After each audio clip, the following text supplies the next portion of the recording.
Eder. Mac.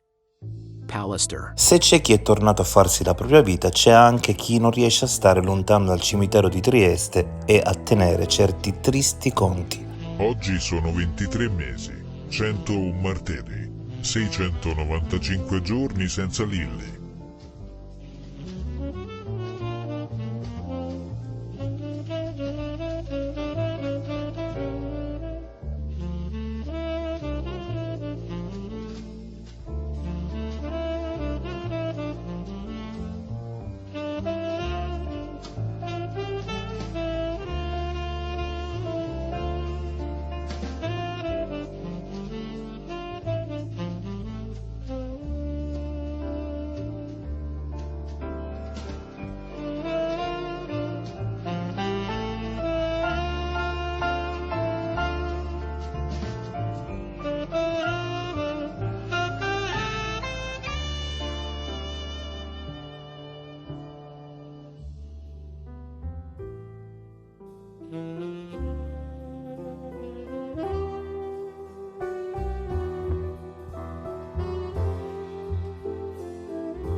Ehi, non dimenticare di iscriverti a questo canale.